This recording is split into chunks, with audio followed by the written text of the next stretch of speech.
Hi guys, it's me, Mikais Ganap, 23 years old, 5 years CKD patient. Tara, samahan nyo pala ako ngayong araw sa bahay. Araw ng Sabado, sobrang dali lang talaga ng araw ngayon. At mag-end of July na naman tayo at sisimulan na naman yung August. Hindi yan magtagal ay December na naman.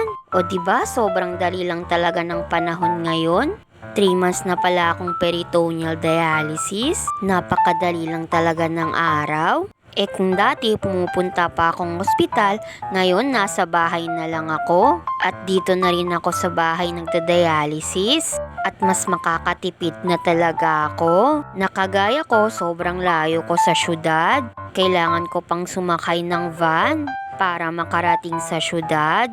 Sa ngayon, hindi ko na kailangan yun isipin dahil lahat ng kakailanganin ko ay meron na dito sa bahay. Pumupunta naman din ako sa hospital pero once in a month na lang. Pag magma-monthly laboratory lang ako. Tas yung solution pala yung ginagamit ko ay yung nanay ko na yung nag-aasikaso. At eto pala, binigyan pala tayo ng merienda dito yung lola ko. May paayuda kasi sa senior, kaya eto, nagpa-pizza siya. Minsanan lang to, kaya lubos-lubusin na natin. O diba, wala talaga akong ginagawa sa bahay, kundi puro kain lang. Puro kain lang talaga yung inaatupag ko dito buong maghapon. Iisipin ko kung ano ba yung magiging ulam ko ngayong hapon, magiging ulam ko mamayang tanghali. Yun lang talaga yung iniisip ko buong maghapon. Puro pagkain sa isip.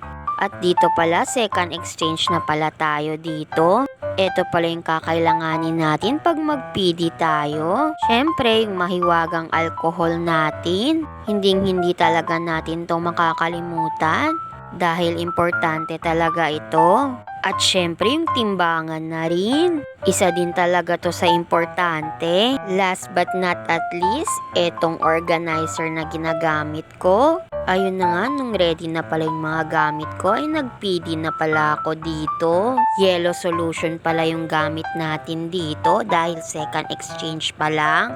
At nung maggabi na pala ay kumain na ulit ako dito. At eto pala yung ulam natin. Ang paborito kong lechon manok. Isa din talaga to sa paborito kong ulam. Kahit araw-arawin ko to ay okay lang. Napadami din pala ako dito ng kanin. Sobrang anghang pala ng lechon manok. Ewan ko ba kung bakit maanghang yung binili ng nanay ko? Hindi naman siya kumakain ng maanghang. Siguro ngayon kada kain niya ng lechon manok ay umiinom yun ng tubig. Dahil maanghang talaga siya, kapit na kapit yung spicy niya. At ayun na nga, naubos ko pala yung pagkain ko dito. Tas nag-PD na naman tayo. Kaya hanggang dito na lang. Bukas ulit. Salamat!